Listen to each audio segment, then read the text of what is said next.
নমস্কার, ওরুস কিচেনোলজিতে সবাইকে আবার স্বাগত জানাচ্ছি। আজকের উপস্থাপনা স্বাস্থ্যকর চিড়ের পোলাও, হেলদি পোহা পোলাও।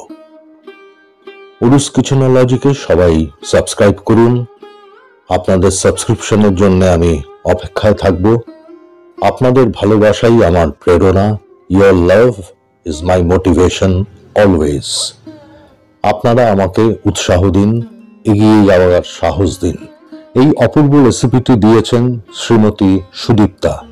আমি ওর কাছে চিরকৃতজ্ঞ। সুদীপ্তা ম্যাম, আপনাকে আমি ব্যক্তিগতভাবে আন্তরিক ধন্যবাদ জানাই, শুভেচ্ছা জানাই, নমস্কার জানাই। আপনাদের বিদেশে যেভাবে আপনারা স্বাস্থ্যকরভাবে খুব সহজে কিছু জিনিস বানিয়ে থাকেন, সেটা আপনি আমাকে জানানোয় আমি এই রেসিপিটার একটু অদ্ভুত নাম দিয়ে প্রেজেন্ট করছি, চিড়ের পোলাও ইং বং রেসিপি। আসুন রেসিপি দেখে নেওয়া যাক। যে জিনিসগুলো লাগছে আমি দেখিয়ে দিয়েছি। পেঁয়াজটা আমি দেখাচ্ছি, এটা যে স্লাইসটা করবেন এটা একদম পাতলা করবেন না, আবার মোটাও রাখবেন না, একটু যাতে ক্রাঞ্চ বা বাইট খাওয়ার সময় পাওয়া যায় সেটা মাথায় রেখে স্লাইসটা করতে হবে। ছোট কুচি করা গাজর এবং বিনস, 3টে কাঁচা লঙ্কা আমি লম্বা করে স্লিট করে দিয়েছি, চিড়ে দিয়েছি, আর 3টে কাঁচা লঙ্কা একটু ছোট কুচি করে নিয়েছি। একটা ছোট ফুলকপির থেকে আমি জাস্ট ফ্লোরেটস গুলো, ফুলগুলো ছোট ছোট করে কেটে নিয়েছি। খানিকটা নিয়েছি ফ্রোজেন কড়াইশুঁটি, সেটা গরম জলে আধ ঘন্টা ভিজিয়ে রাখবেন। যদি টাটকা কড়াইশুঁটি হয় তাহলে গরম জলে ভেজানোর প্রয়োজন নেই। একটা প্যান গরমে বসিয়ে দিয়েছি। আগে প্যান সবসময় গরম হতে দেবেন, বা কড়াই যেটাতেই রান্না করবেন একটু গরম হতে দেবেন, তারপরে তেলটা দেবেন। তেল গরম হয়ে গেলে পরে, এটা সাদা তেলে রান্নাটা করছি আমি, গরম হয়ে গেলে পরে ফ্লেম মিডিয়াম করে দিন। ফ্লেম মিডিয়াম করার পরে প্রথমে আমরা ভেজে নেব আলু। ছোট ছোট করে যে আলু ডাইস করে রেখেছিলাম সেটা ভেজে নেব মিডিয়াম ফ্লেমে। 5 মিনিট টোটাল এটা একটু ভাজা ভাজা করে নেবেন। বাইরেটা যখন দেখবেন লাল হয়ে যাবে তুলে ফেলতে হবে।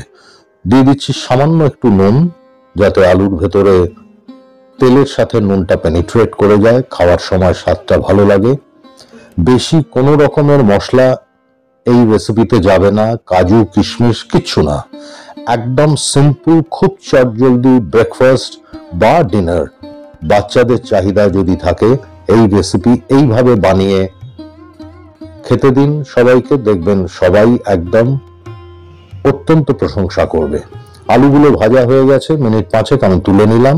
এবারে ভেজে নেব ওই একই তেলে, এক্সট্রা তেল আর দেওয়ার দরকার নেই, ছোট করে কেটে রাখা ফুলকপিগুলো। এখানে একটা ইম্পর্টেন্ট টিপস বা ইম্পর্টেন্ট একটা সায়েন্টিফিক রিজন বলছি, যে কেন আগে আলু ভাজা হলো, কেন পরে ফুলকপি।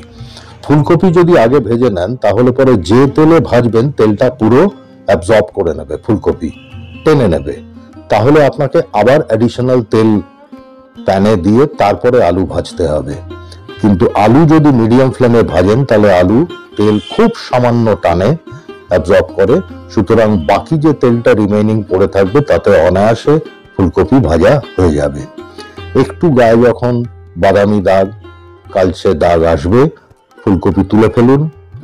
দেখুন আমি ফুলকপি ভাজা হয়ে গেছে, তুলে ফেলছি। এই ভেজে আলু ফুলকপি এগুলো করছি এই জন্য, আপনারা জানেন যে এটা করলে পরেই স্বাদটা কিন্তু এনহান্সড হয়, বেড়ে যায়।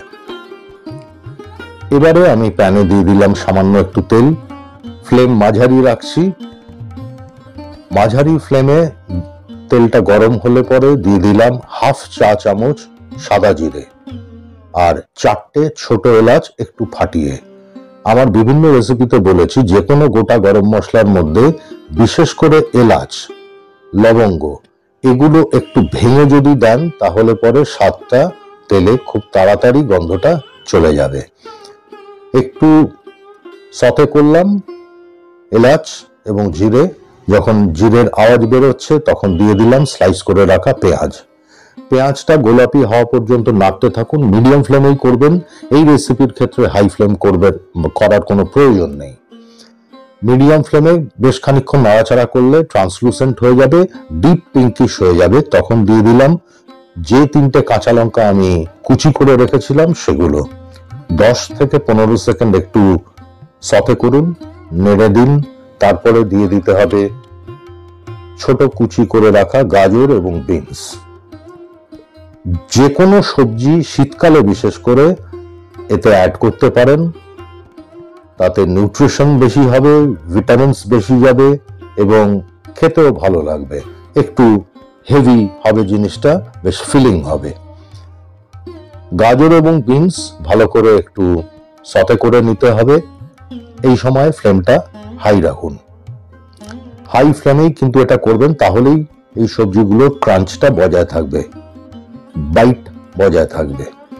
এটা একটু খেয়াল রাখবেন। মাঝে একটু জায়গা করলাম প্যানে, সেখানে দিয়ে দিচ্ছি কড়াইশুঁটিগুলো। আমি জল ঝরিয়ে নিয়েছিলাম, কড়াইশুঁটিগুলো দিয়ে এবার মেশাতে থাকবো মিনিট খানেক। যদি টাটকা কড়াইশুঁটি হয় তাহলে গাজর বিনস দেওয়ার আগে দিয়ে দেবেন, কারণ সেটা ফ্রাই হতে একটু সময় লাগে। ফ্রোজেন হলে সেই সময়টা লাগে না। দিয়ে দিলাম ভেজে রাখা আলু আর ভেজে রাখা ফুলকপি। এগুলো যেহেতু মোটামুটি কুকড আছে, আমাদের এই যা কিছু এখন প্যানে আছে তার সাথে এগুলো সব একসাথে মেশালে ফ্লেভারটা মিক্সড হয়ে যাবে, নাম্বার 1। নাম্বার 2 হচ্ছে এগুলোকে আমাদের সফট করতে হবে। অল্প একটু নুন দিলাম, অল্প একটু এলাচের গুঁড়ো দিলাম। যদি রেডিমেড এলাচের গুঁড়ো থাকে দিতে পারেন, তা না হলে এলাচের দানাগুলোকে একটু মর্টার পেসেলের মধ্যে একটু ভালো করে ক্রাশ করে নেবেন। ফ্লেম একদম কম করে দিয়েছি। ঢাকা দিয়ে 3-3.5 মিনিট মতো রান্নাটা করুন। আমি ঢাকনাটা খুললাম, প্রায় 3.5 মিনিট বাদে দিয়ে দিচ্ছি যে চিড়ে আমি নিয়েছিলাম, জল ঝরিয়ে বেশ খানিকটা শুকনো করে নিয়েছিলাম, চিড়েটা মিশিয়ে দিচ্ছি ব্যাচ ওয়াইজ, একবারে দিচ্ছি না, তাহলে মেশাতে অসুবিধা হবে। খানিকটা দিয়ে দিলাম হাফ, তারপরে মিশিয়ে আবার বাকি হাফটা দিচ্ছি, যাতে মিক্স করতে সুবিধা হয় এবং চিড়ের মধ্যে যাতে সমস্ত সামান্য যে মশলা আছে সেই মশলাগুলো এবং সবজির ফ্লেভারগুলো একসাথে সব কম্বাইন্ড হয়ে যায়। দিলাম 1 চা চামচের মতো চিনি এবং আবার দিচ্ছি 1 চা চামচ এলাচের গুঁড়ো। এখানে বলে রাখি, সুদীপ্তা ম্যাম যেটা বিদেশে ওনারা করে থাকেন, ওনারা অনেকেই করে থাকেন, উনি আমাকে জানিয়েছিলেন রেসিপিটা। সেখানে কিন্তু মেইন ইনগ্রেডিয়েন্ট হচ্ছে ফ্লেভারের জন্য এলাচ আর কাঁচা লঙ্কা। এটা একটু মাথায় রাখবেন। চেরা কাঁচা লঙ্কাগুলো দিয়ে মিশিয়ে দিলাম। একদম শেষে দিয়ে দিন মাখন। আমি দিলাম 1 টেবিল চামচ মাখন। অন্য কিচ্ছু দেওয়ার দরকার নেই। আপনারা অ্যাসিওরড থাকুন, আমি কথা দিচ্ছি যে আমরা এখানে কলকাতায় বা ভারতবর্ষে যেভাবে চিড়ের পোলাও বানাই, অনেক কিছু দিয়ে, অনেক গোটা গরম মশলা, কিশমিশ, কাজু, কিচ্ছু প্রয়োজন নেই। এক্স্যাক্টলি এইভাবে বানান, অপূর্ব সুগন্ধের চিড়ের পোলাও প্রস্তুত হয়ে যাবে। আপনাদের সাবস্ক্রিপশনের অপেক্ষায় থাকলাম। সবাই সুস্থ থাকুন, ভালো থাকুন। নমস্কার।